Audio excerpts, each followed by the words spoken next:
November 24th, 1944. 21st. Bomber Command Headquarters, Saipan, Mariana Islands. The mission briefing room fell silent. Major Robert K. Morgan, pilot of the famous Memphis Belle, now commanding Dauntless Dottie, prepared for takeoff. Brigadier General Emmett O'Donnell, Jr. would occupy the co-pilot seat as mission commander. Target: Musashino Aircraft Engine Factory, Tokyo. Distance: 3,000 miles round trip. Fuel reserves: minimal. 111 B-29 Superfortresses would launch from newly constructed runways carved from Pacific coral. What none of them knew was that this single mission would begin the systematic destruction of an entire nation's ability to wage war. The Pacific War had taught American strategists that Japan's home islands were not just the enemy's final stronghold. They were workshops. Destroy those workshops, and the Imperial war machine would grind to a halt. The Boeing B-29 Superfortress program had consumed more resources than any other weapons system in American history. At $3.7 billion, it exceeded even the Manhattan Project's atomic bomb development. The investment represented a calculated gamble that strategic bombing could bring Japan to its knees without invasion. Japanese cities presented unique vulnerabilities. Unlike European cities built of stone and concrete, Japanese urban areas consisted primarily of wood and paper structures. Narrow streets, densely packed buildings, and inadequate firefighting equipment created conditions ripe for catastrophic fires. Industrial production was decentralized across thousands of small workshops embedded within residential districts. Strike the cities, and you would strike the war factories. General Henry Hap Arnold's vision for the 20th Air Force was revolutionary. For the first time in military history, a strategic bombing force would operate independently, reporting directly to the Joint Chiefs of Staff rather than theatre commanders. The B-29s would function as America's third military service before the Air Force officially existed. The B-29 Superfortress stretched 99 feet from nose to tail, with a wingspan of 141 feet. 4 Wright R-3550 duplex Cyclone engines, each producing 2,200 horsepower, could lift 140,000 pounds of aircraft and ordnance to altitudes exceeding 31,000 feet. Pressurized crew compartments, remote-controlled gun turrets, and an advanced central fire control system represented technological leaps that made previous bombers obsolete. Major General Curtis LeMay arrived at 21st Bomber Command on January 20th, 1945. At 38 years old, LeMay had already earned a reputation as the most innovative tactical mind in American strategic bombing. His efficiency reports from the European theatre described him as ruthlessly competent and methodically precise in planning and execution. LeMay's childhood in Ohio had been marked by poverty and determination. He worked graveyard shifts at a steel foundry to pay for engineering courses at Ohio State University. That blue-collar work ethic, combined with an engineer's analytical mind, would transform strategic bombing doctrine. Each B-29 could carry 20,000 pounds of bombs. With proper organization, 500 aircraft could deliver 5,000 tons of ordnance in a single mission. The new M-69 incendiary bomb, developed at Harvard University and tested at Dugway Proving Ground in Utah, contained napalm gel that would stick to any surface and burn at 1,800 degrees Fahrenheit. Colonel Thomas Power, commanding the 314th Bombardment Wing, had studied Japanese construction methods extensively. Traditional Japanese buildings used no nails, relying instead on interlocking wooden joints. Tatami mat floors, paper walls, and wooden support beams created structures that would ignite like kindling. A single M-69 could destroy a house. Thousands of M-69s could destroy a city. Japan's air defense system in 1944 consisted of approximately 375 fighter aircraft assigned to 3 air divisions protecting the home islands. The Nakajima Ki 44, Shoki, and Kawasaki Ki 61. Hien represented Japan's best high-altitude interceptors, but they struggled to reach the B-29s operating above 25,000 feet. Lieutenant General Masakazu Kawabe commanded the Air General Army, responsible for defending Japanese airspace. A veteran of campaigns in China and Burma, Kawabe understood that Japan's fighter force was inadequate against the American bombers. Fuel shortages limited training flights to mere hours per month. Experienced pilots had been lost over the Pacific Islands. Their replacements were teenagers with minimal flight hours. The Japanese anti-aircraft artillery consisted of Type 88 75mm guns with a maximum ceiling of 25,000 feet and Type 3 120mm guns capable of reaching 30,000 feet. But accuracy at maximum altitude was poor, and ammunition supplies were critically limited. Tokyo possessed hundreds of anti-aircraft guns, the densest concentration in Japan, while most other cities had fewer than 100. Japan's greatest vulnerability remained its fire services. Tokyo's fire department operated 280 hand-pump engines and only 3 aerial ladder trucks for a metropolitan area housing 7 million people. Water pressure in most districts was insufficient for fighting large fires. Air raid shelters were virtually non-existent, as the government believed their construction would damage civilian morale. The November 24th attack on Tokyo achieved minimal results, but revealed critical problems. Only 24 of 111 B-29s actually bombed the primary target. The others, fighting powerful jet stream winds, a phenomenon observed by Japanese meteorologists before the war but unexpected by Allied planners, scattered their bombs across the Tokyo metropolitan area.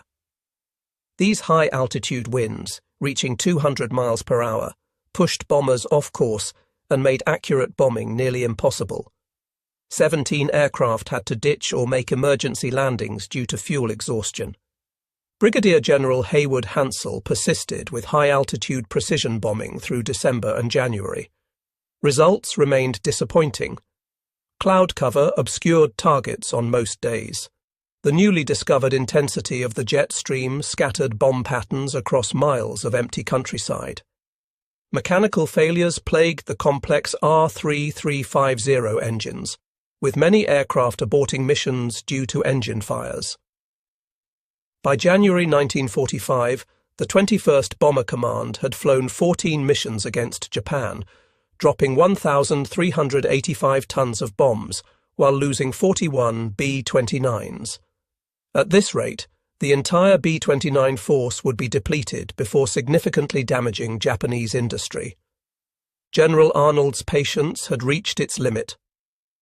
On January 20th, he relieved Hansell and appointed Curtis LeMay as commander of the 21st Bomber Command.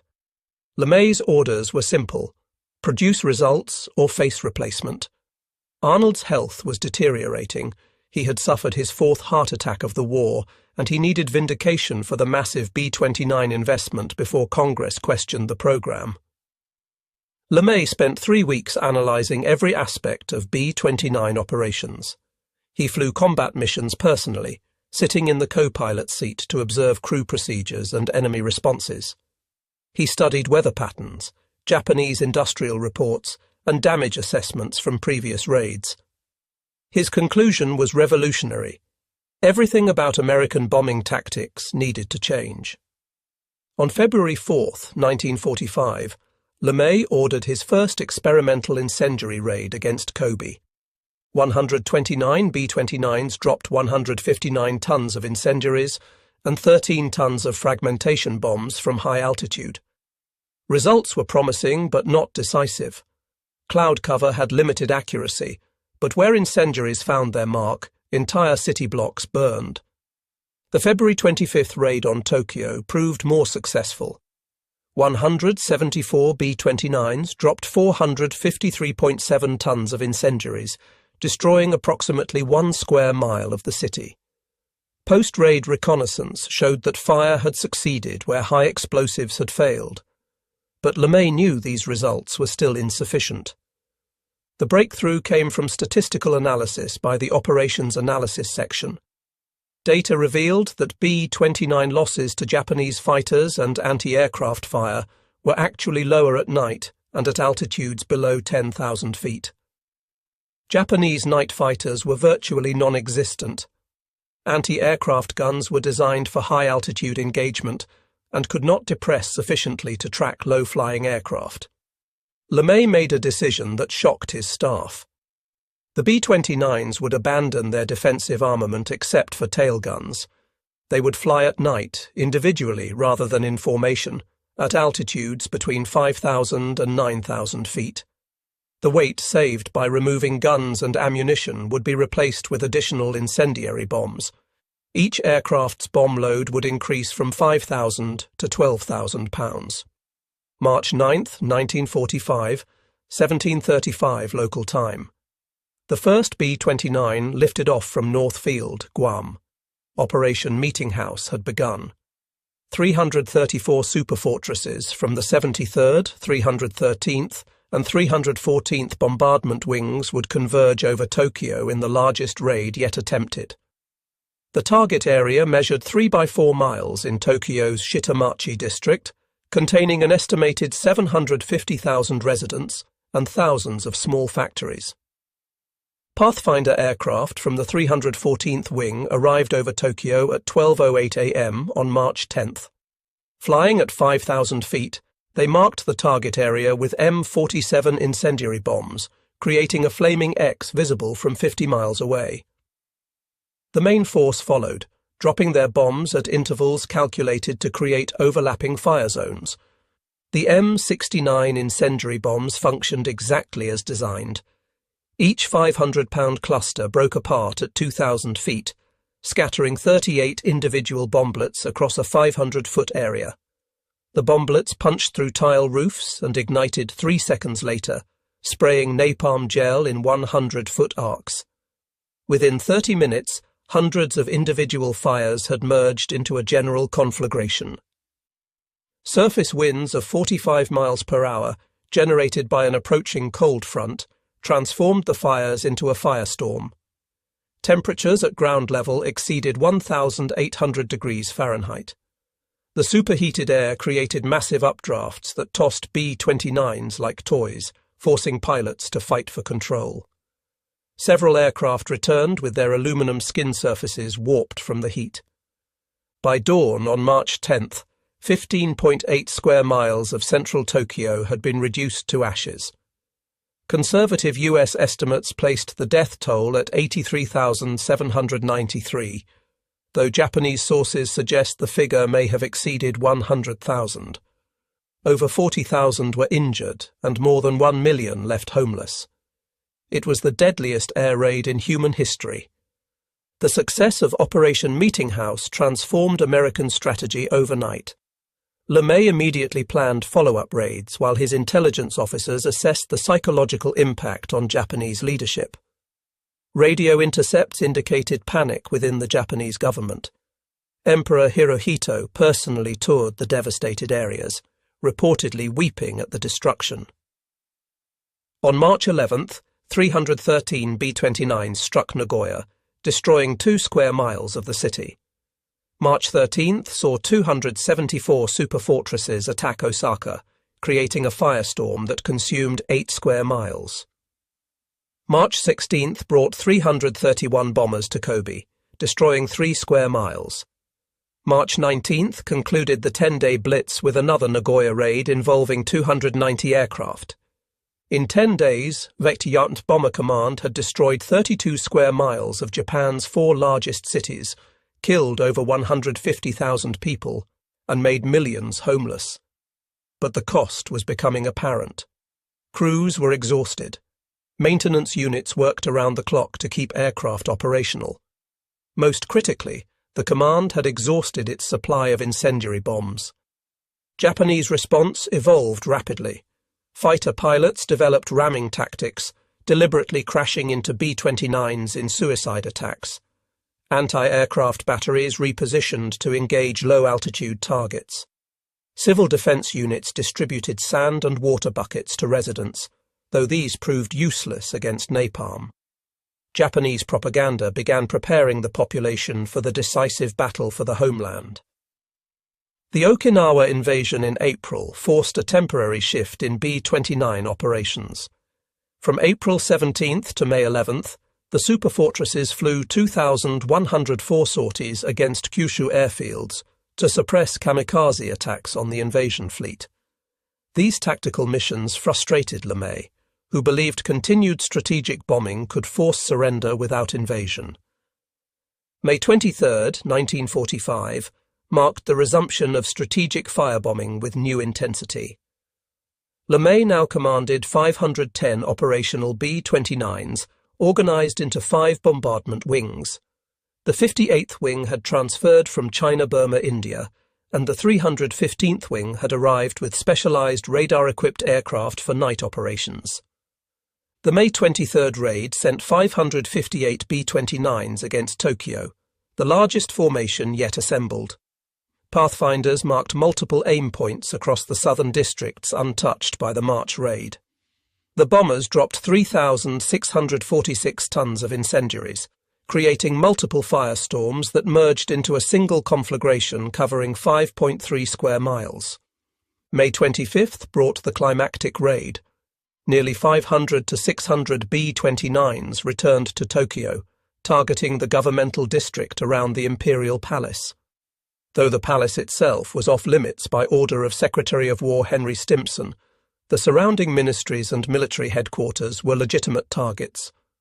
The raid destroyed another 16.8 square miles, effectively eliminating Tokyo as a functioning capital. The sight of hundreds of superfortresses over Tokyo in daylight shattered Japanese morale. Pilot Tsuneo Hitoshi of the 244th Fighter Squadron later wrote, "We could only watch helplessly as they destroyed our city. There were too many to attack, like trying to stop a tsunami with your bare hands." By late May, 21st Bomber Command was launching raids of 500 or more B-29s every other day. Yokohama, Kawasaki, and smaller cities fell to the incendiary onslaught. Japanese air opposition had virtually ceased. Most remaining fighters were being hoarded for kamikaze attacks during the anticipated invasion. By August 1945, the B-29 force had grown to over 1,000 aircraft operating from the Marianas. 66 of Japan's largest cities had been attacked, with 180 square miles of urban area destroyed. Conservative estimates placed civilian casualties at least 330,000 dead and 500,000 injured, with 8.5 million people homeless. Japanese industrial production had collapsed. Aircraft manufacturing fell to 10% of 1944 levels. Oil refining ceased entirely after precision raids destroyed storage facilities. The dispersed cottage industries that produced components for military equipment were buried under the rubble of residential districts. The psychological impact exceeded physical destruction. Prince Fumimaro Konoe, former Prime Minister, wrote in his diary, "The people are exhausted, industry is destroyed, and we face starvation. The B-29s have accomplished what our enemies' armies could not. They have brought the war home to every Japanese citizen." American losses totaled 414 B-29s from all causes, with approximately 2,600 airmen killed or missing. The loss rate of 1.38% per sortie was far below the 5 to 10% rate suffered by B-17s and B-24s over Germany. The B-29 campaign fundamentally changed warfare doctrine. For the first time in history, strategic bombing had brought a major power to the brink of surrender without ground invasion. The United States Strategic Bombing Survey concluded that Japan would have surrendered by November 1945 without atomic bombs or invasion, solely due to the conventional bombing campaign and naval blockade. The campaign's effectiveness stemmed from multiple technological advantages. The B-29's range allowed strikes from bases beyond enemy reach. Radar bombing capabilities enabled accurate attacks through cloud cover. The M69 incendiary bomb proved devastatingly effective against Japanese construction. Central fire control systems allowed reduced crew sizes, maximizing aircraft numbers. The 20th Air Force's organizational structure provided a model for the independent United States Air Force established in 1947. Strategic bombing had proven itself as a distinct form of warfare requiring specialized equipment, training, and command structures separate from traditional Army operations. Training programs had produced thousands of qualified sonar operators, bombardiers, and maintenance specialists.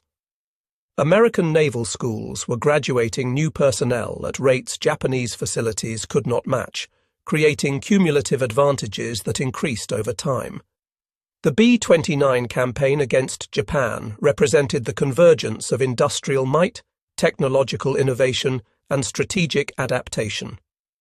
American industry had produced the world's most advanced bomber.